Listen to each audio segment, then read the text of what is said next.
আসসালামু আলাইকুম, আমি ডাক্তার সিজান সরকার। আমার পাশে আছেন মোনার মামা। তো আমরা বিড়ালদো মাইপাড়াতে এসেছি। সেখানে একটি খেজুর গাছের এবং খেজুর গাছের রস নিয়ে মামা কিছু কথা বলতে চান। শোনা যাক মামার মুখে সেই কথাগুলো। তো মামা কিছু কথা বলেন। হ্যাঁ, সালাম আসেন। এই যে এখানে এটা কি খেজুরের গুড়? হ্যাঁ, খেজুর গুড় সকালে তো বোধহয় রসটা আগে ইয়ে করা হয়। সকালে এখানে রস এসে জাল দিতে হয়। কত পট রস আছে এখানে? এগুলি এখন আপনার যে কত ডিগ্রি তাই তো বলতে পারি না আমি, মানে গুড় বানাইলে আপনি 6 কেজি করে হয়। ও 6 কেজি করে, আচ্ছা আচ্ছা আচ্ছা।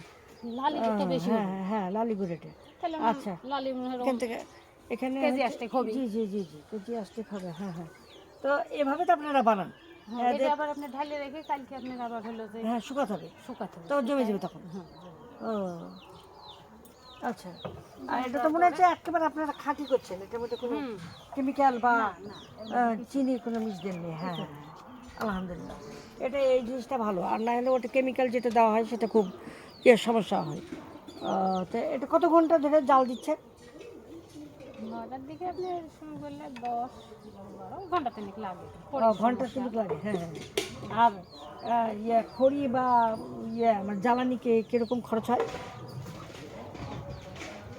ওই যে আপনি একবারে সব কিনে রাখিছে ইয়ে করে। আচ্ছা আচ্ছা ভালোই লাগে খড়ি তো। আচ্ছা, তার মানে বোঝা যাচ্ছে যে আপনাদের জল এখানে- মারা হ্যাঁ হ্যাঁ হ্যাঁ হ্যাঁ, জলটা হচ্ছে হ্যাঁ যেন ভালো করে হয়ে জল যায়। মারি মারি তারপরে জলটাকে মানে একেবারে শোষণ করে নিয়ে এটা হিট দিয়ে মানে আগুন দিয়ে শোষণ করে এটা আস্তে আস্তে আস্তে গাঢ় হয়ে যাবে।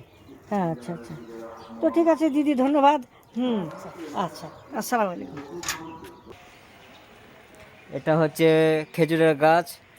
এই গাছ থেকে রস সংগ্রহ করে তখন ওই যে পাশে গুড় করছে, জাল করছে, তখন এই গুড়টা খেজুরের গুড় হয়।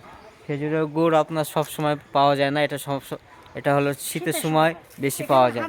এখানে এই জায়গাতে হাঁড়ি দেয়, এই যে এখানে হাঁড়ি, যে উপর থেকে রস নামে গাছ থেকে ওই রসটা সংগ্রহ পরে তখন এখানে একটা দিয়ে দিতে হবে, ওখানে হাঁড়ি দিতে হয় এই জায়গাতে। একটা হাঁড়ি। এই হাঁড়ি দিয়ে তখন রস সংগ্রহ করে তখন সেই রস জাল দেওয়ার জাল দিয়ে আপনার খেজুরের গুড় সংগ্রহ করা হয়।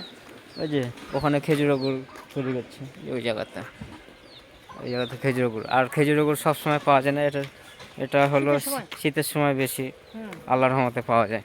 তো পরের ভিডিওতে দেখা হবে ইনশাল্লাহ। আল্লাহ হাফেজ।